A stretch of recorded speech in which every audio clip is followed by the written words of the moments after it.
Les boxeuses françaises sont privées de championnat du monde. La compétition, qui se tient du 4 au 14 septembre à Liverpool, exigeait des participantes un test de féminité afin de confirmer leur inscription. La Fédération française de boxe n'ayant pu transmettre le test à temps, les 5 boxeuses françaises, Romane Moulet, Wassila El Kadiri, Mélissa Bounoua, Téline Grosy et Maëlys Réchol ne pourront pas défendre leur chance à l'échelle mondiale. Imposée par la Fédération internationale de boxe, la mesure tourne au ridicule. Depuis mai dernier, les athlètes de plus de 18 ans doivent effectuer un test génétique PCR pour déterminer leur sexe à la naissance. Ces tests étant interdits en France, les athlètes de la Fédération française n'ont pas eu d'autre choix que de l'effectuer en arrivant au Royaume-Uni, entraînant un retard de transmission à la Fédération internationale. La championne olympique de 2016, Estelle Mosley, candidate l'an dernier à la présidence de la Fédération française de boxe, a réagi sur Instagram. La catastrophe sportive qui a eu lieu ce soir pour les boxeuses femmes de l'équipe de France lors des championnats du monde est inacceptable.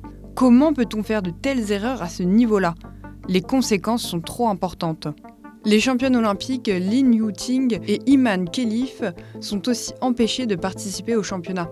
Si la première s'est soumise à ce test de féminité avant d'annoncer son absence, la deuxième demande à pouvoir participer aux mondiaux sans subir ce test. La championne algérienne a d'ailleurs déposé un recours auprès du tribunal arbitral du sport. Après les Jeux olympiques de 2024, les deux athlètes avaient été attaqués sur leur féminité, certains les soupçonnant d'être porteuses de chromosome XY, soit la paire de chromosomes masculins.